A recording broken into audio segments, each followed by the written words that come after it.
Assalamualaikum warahmatullahi wabarakatuh. Selamat pagi anak-anak bapak semuanya. Tetap semangat walaupun hari ini kita masih belajar dari rumah juga ya. Nah, gimana kabar kalian? Semoga selalu dalam keadaan sehat dan tetap menjaga kebugaran tubuh. Ya, di pagi hari ini kita lanjutkan pembelajaran kita. Oh ya Pak Dedi lupa. Tetap patuhi protokol kesehatan ya. Tetap pakai masker kalau keluar rumah. Selalu mencuci tangan dengan air yang bersih, menghindari kerumunan, dan yang paling penting adalah kamu makan makanan yang bergizi. Jangan lupa memakan sayur-sayuran, buah-buahan, ya, ikan, daging dan ayam. Oke. Jangan terus bermalas-malasan di rumah ya. Nah, bagi yang belum mengirimkan tugas, silakan dikirimkan ke Pak Dedi ya. Oke, kita lanjutkan di tema 2 pembelajaran kita kali ini ya, dengan judul tema udara bersih bagi kesehatan. Oke, nih di sini kamu bisa lihat ada beberapa gambar di sini. Ada beberapa orang teman-temanmu yang sedang bermain di lapangan ketika sebelum corona melanda negara kita. Oke, kita lanjutkan ke sub tema 1, cara tubuh mengolah udara bersih. Nah, perhatikan gambar ini. Oke, perhatikan gambar ini ya. Kamu perhatikan gambar ini. Oke, nampak gambar ini? Nah, di sini ada apa saja? Oke, ada kambing, ada bebek dan juga ayam ya, dan beberapa hewan-hewan lainnya. Nah, apa saja makhluk hidup yang ada pada gambar di atas? Tadi udah kita jawab. Apa saja perbedaan makhluk hidup pada gambar itu? Oh iya, di sini juga ada manusia ya. Jangan lupa. Oke. Apa pula persamaannya? Ya. Apakah semua makhluk hidup itu membutuhkan oksigen? Bagaimana proses pengambilan oksigen oleh makhluk hidup? Apa yang harus kita lakukan supaya ketersediaan oksigen terjaga? Bagaimana tanggung jawab kita terhadap masyarakat dalam menjaga ketersediaan oksigen? Nah, oke. Kita lanjutkan ya.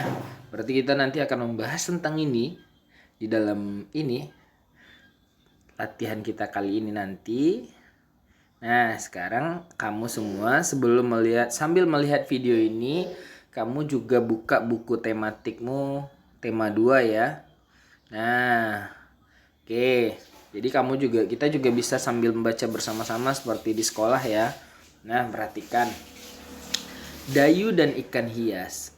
Dayu memelihara banyak ikan hias berjenis ikan mas koki. Ikan-ikan hias itu dipelihara dalam sebuah akuarium. Setiap hari Dayu memberi makan ikan-ikannya. Dayu juga rutin membersihkan akuarium, lalu mengganti airnya dengan air bersih. Kegiatan itu ia lakukan seminggu sekali. Dayu senang sekali melihat ikan-ikan di dalam akuarium berenang ke sana kemari. Dayu memperhatikan saat mulut ikan-ikan itu terbuka dan menutup, seolah-olah ikan itu selalu menelan air. Dayu bertanya-tanya, apa yang dilakukan ikan-ikan itu? Nah, kamu pasti melihat atau di rumahmu ada akuarium atau pernah melihat akuarium di rumah teman saudaramu ya, atau kamu pergi ke toko ikan, di sana juga pernah kamu lihat ikan mas koki kan? Oke, nih seperti ini. Atau kamu punya akuarium kecil di rumah seperti ikan laga, ikan ya, lain-lainnya. Oke. Nah, itu tentang si Dayu tadi, kita lanjutkan. Nah, di sini perhatikan. Nah, ini apa sih yang seperti ini? Ini namanya bagan ya. Ya. Atau peta pikiran, mind map. Nah, sekarang tugasmu kamu buat latihan tentang ini seperti ini di buku latihanmu. Dayu dan ikan hias di tengahnya, lalu kamu atur jarak dan penggunaan mind map-nya. Apa jenis ikan hias yang dipelihara? Nah, tadi Dayu memelihara ikan apa? Ikan mas koki. Nah, itu salah satu contohnya. Kamu juga bisa kerjakan ini di rumah. Ini latihan kamu yang pertama. Oke.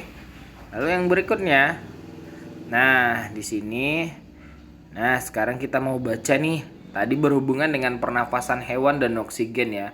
Jadi setiap makhluk hidup itu bernafas dengan oksigen dan membutuhkan oksigen. Maka kita harus tetap menjaga udara bersih kita ya.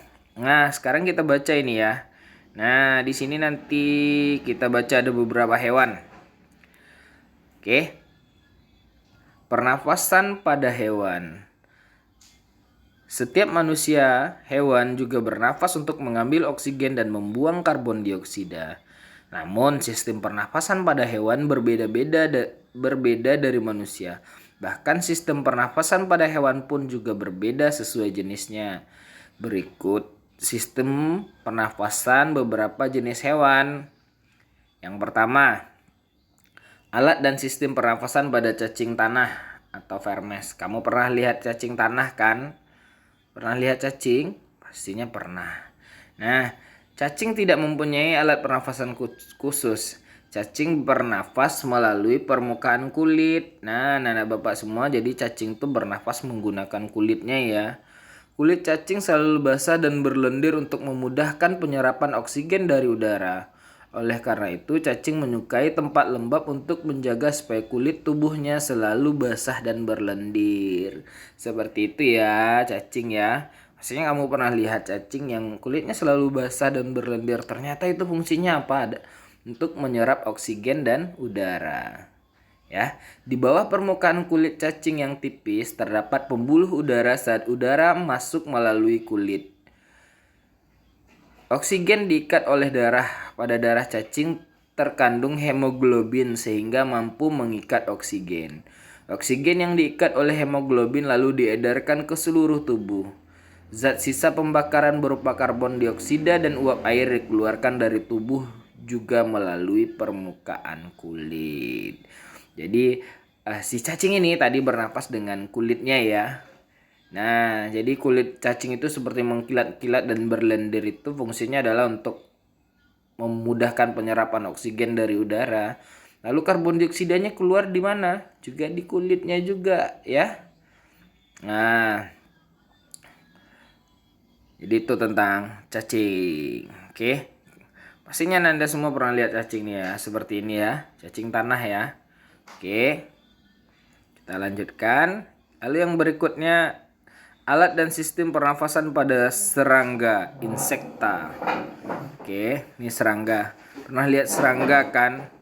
Lalu serangga ini juga seperti lalat, kumbang, dan yang lainnya ya. Oke, kita baca sama-sama ya. Seperti hewan lain, serangga bernafas dengan menghisap oksigen dan melepaskan karbon dioksida. Namun, alat pernafasan serangga berbeda dengan hewan lain. Alat pernafasannya berupa trakea, yaitu sistem tabung yang memiliki banyak percabangan di dalam tubuh. Nah, percabangan trakea disebut trakeola. Trakea mengedarkan oksigen langsung ke semua sel tubuh dan organ serta menyerap karbon dioksida dari semua sel tubuh untuk dibuang. Nah, jadi tadi serangga itu bernafas dengan trakea ya. Nah, lalu di trakea itu ada cabang-cabangnya, ada namanya trakeola. Udara memasuki trakea melalui pori-pori kecil di permukaan tubuh serangga yang disebut spirakel. Nah, nih ada gambar spirakel ya. Selanjutnya udara beredar melalui pembuluh udara kecil. Sel-sel tubuh mengambil oksigen langsung dari pembuluh udara kecil. Karbon dioksida dari sel akan mengalir ke trakeola lalu dibuang melalui lubang spirakel. Oke, itu ya serangga ya. Kamu perhatikan, pahami, ada spirakel, ada lubangnya, ada trakeanya, ada trakeolanya. Itu serangga. Oke. Lalu alat dan sistem pernafasan pada ikan, Pisces ya. Semua makhluk hidup termasuk ikan memerlukan oksigen supaya tetap hidup. Ikan ini bernafas juga enggak ya? Karena ikan itu kan selalu berada di dalam air. Di dalam air kan susah kan udaranya. Menurut kamu semua bagaimana? Apakah ikan juga bernafas? Nah, untuk lebih jelasnya kita baca ini ya bersama-sama ya. Semua makhluk hidup termasuk ikan memerlukan oksigen supaya tetap hidup. Pengambilan oksigen ini melalui proses pernapasan yang melibatkan organ pernafasan. Ikan bernafas dengan organ khusus mirip saringan yang disebut insang. Ya. Insang berbentuk lembaran tipis termasuk merah muda dan lembab. Oh iya, ternyata ikan bernafas dengan insang ya. Nanti kalau mamamu di rumah beli ikan, kamu juga bisa lihat atau bagian-bagian insangnya ya, biar lebih jelas. Insang terdapat tepat di belakang rongga mulut pada sisi kepala ikan. Biasanya insang dilindungi oleh selaput atau rangka yang disebut tutup insang atau operkulum. Di balik tutup insang terdapat 4 deret insang yang saling tumpang tindih. Pada insang terdapat pembuluh darah halus. Pembuluh darah itu dapat menyerap oksigen yang terkandung dalam air dan melepaskan karbon dioksida dari darah. Insang juga berfungsi sebagai alat pengeluaran garam-garam dan sebagai penyaring makanan. Untuk memperoleh cukup oksigen, mulut ikan dan insang bekerja sama sebagai pompa isap air. Pertama-tama tutup insang menutup secara bersamaan mulut terbuka dan dinding mulut mengembang. Saat itulah air terisap masuk. Kedua, rongga mulut menyempit dan mulut menutup secara bersamaan, tutup insang terbuka. Akibatnya air keluar dari mulut dan melewati insang. Saat itulah oksigen dari dalam air terserap dan karbon dioksida dikeluarkan. Jadi di dalam air itu ada oksigen ya. Jadi ketika mulut ikan terbuka, insangnya tertutup. Ketika insangnya terbuka, mulutnya tertutup. Jadi air yang dihirup tadi akan keluar melalui insang tadi. Nah, seperti ini. Nah, ini mulutnya, lalu insangnya berada di sini ya. Nah, ini seperti tadi untuk seperti lapisan-lapisan pada insang. Oke, ini ada operkulum. Operkulum ini adalah rangka yang melindungi insang. Oke, bisa dipahami ya. Nah, biar lebih jelas kamu melihat insang. Ketika mamamu beli ikan di pasar, nanti pesankan mau tengok insangnya seperti apa. Oke. Kita lanjutkan lagi yang berikutnya. Nah, nih pada gambar kiri di atas menunjukkan saat pernafasan dimulai. Mulut ikan membuka rongga mulut mengembang untuk mengisap air. Gambar anak panah biru menunjukkan arah aliran air masuk ke dalam rongga mulut. Gambar sebelah kanan menunjukkan mulut ikan menutup dan insang terbuka. Ya, jadi seperti itu ya, ketika mulut ikan terbuka, insangnya akan tertutup. Nah, ketika mulut tertutup, insangnya akan terbuka. Jadi seperti itu. Ya. Lalu kita lanjutkan lagi. Alat dan sistem pernafasan hewan amfibi. Nah, salah satu contoh hewan amfibi adalah katak ya. Katak termasuk hewan amfibi, yaitu hewan yang hidup di darat dan di air. Saat masih berupa kecebong, katak hidup di air dan bernapas menggunakan insang. Nah, ini proses metamorfosis katak ya. Ya, dari telur lalu jadi kecebong seperti ini ya. Kamu pernah lihat kan? Nah, saat dia masih berada di air, dia menggunakan insangnya. Insang kecebong terletak di luar tubuh dan terdiri atas lembaran kulit-kulit halus yang mengandung kapiler darah. Nih. Oke, kamu bisa lihat nih ya. Oke, ini katak dewasanya. Setelah berumur 9 hari, kecebong bernapas menggunakan insang dalam. Insang dalam akan menyusut seiring mulai berfungsinya paru-paru dan katak muda tumbuh menjadi dewasa. Katak dewasa bernafas menggunakan paru-paru dan permukaan kulit. Ya. Di dalam paru-paru terdapat banyak gelembung udara yang sangat kecil dan berselaput dan penuh dengan kapiler darah. Di dalam gelembung udara oksigen diserap dan karbon dioksida dikeluarkan. Selain dengan paru-paru, katak juga bernapas melalui kulit. Permukaan kulit katak selalu basah agar mudah menyerap oksigen dan udara. Nah, jadi katak ini sangat unik ya. Ketika dia masih menjadi kecebong atau masih hidup di air, dia itu bernafas menggunakan insang.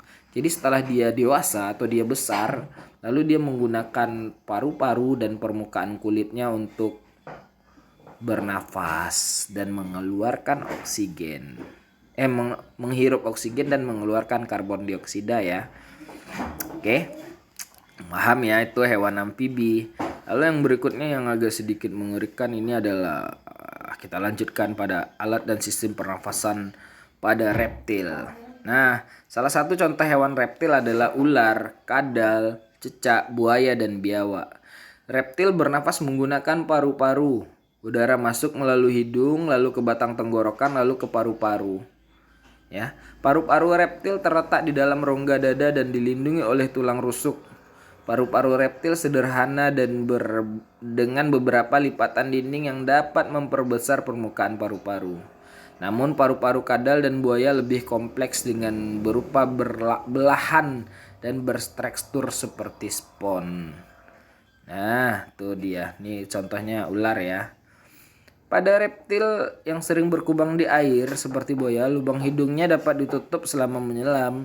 Dengan begitu air tidak akan masuk ke dalam paru-paru. Nah, sangat menarik kan?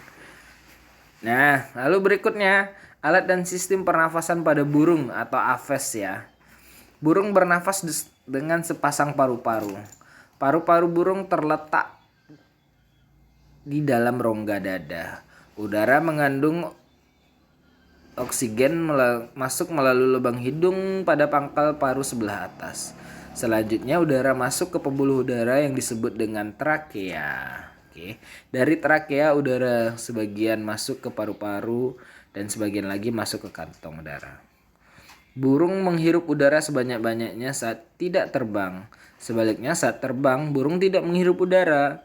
Udara dihembuskan dari kantong udara ke paru-paru. Kantong udara burung berfungsi sebagai tempat penyimpan udara. Saat tidak terbang, burung menghirup udara sebanyak-banyaknya. Udara yang hirup itu kemudian disimpan dalam kantong udara. Saat terbang, burung tidak menghirup udara lagi, tapi dia mengambil dari kantong udara. Kantong udara juga membantu burung saat terbang, membantu mencegah hilangnya panas tubuh terlalu besar dan memperkeras suara. Oke, itu burung ya, sangat menarik bukan? Nah, nampak ya dengan jelas di gambarnya ya, ada kantong udaranya, lalu ada trakeanya. Nah, lalu yang terakhir, alat sistem pernafasan pada mamalia. Hewan mamalia ini sangat banyak ya. Mamalia adalah jenis hewan yang menyusui anaknya. Ada dua jenis mamalia, mamalia darat dan mamalia air. Mamalia darat misalnya kambing, sapi, kerbau, dan kuda. Pastinya kamu pernah lihat semuanya ya. Mamalia air misalnya paus, duyung, dan lumba-lumba. Alat pernapasan mamalia darat terdiri atas hidung, pangkal tenggorokan, batang tenggorokan, dan paru-paru. Seperti pada gambar organ pernapasan pada kuda berikut ini.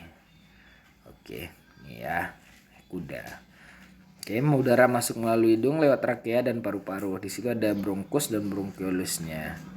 Ya. Pada mamalia air, hidungnya dilengkapi dengan katup. Saat mamalia tersebut menyelam, katup akan menutup. Sebaliknya, pada saat mamalia tersebut muncul ke permukaan air, katup terbuka. Saat itulah mamalia air tersebut akan menghirup oksigen serta mengeluarkan karbon dioksida dan uap air. Nah, kamu pernah lihat ikan lumba-lumba atau di sirkus atau di TV atau di laut. Nah, ikan lumba-lumba itu kan sering muncul ke permukaan air kan. Nah, fungsinya pada saat itu dia adalah menghirup udara ya. Nah, kamu telah mengetahui organ pernafasan pada beberapa hewan dan cara kerjanya. Nah, itu ya. Jadi nanti kalau belum paham dibaca lagi, dipahami lagi ya. Oke, kita lanjutkan. Nah, tugasmu di sini adalah membuat bagan cara kerja pernafasan pada cacing tanah. Nah, sebenarnya ini adalah pekerjaan kelompok karena kita masih belajar dari rumah masing-masing, kita kesulitan untuk belajar berkelompok, nggak mungkin. Nah, ini kamu buat latihannya, kamu buat bagan cara kerja organ pernafasan pada cacing tanah, ikan, serangga, amfibi, reptil, burung, dan mamalia ya di rumah ya. Oke, tugasnya Pak T ditunggu di hari ini ya. Jangan lupa tetap semangat. Walaupun hari ini kita masih belajar di rumah, jangan lupa bantu orang tua di rumah membersihkan rumah, tempat tidurmu, dan rapikan sendiri.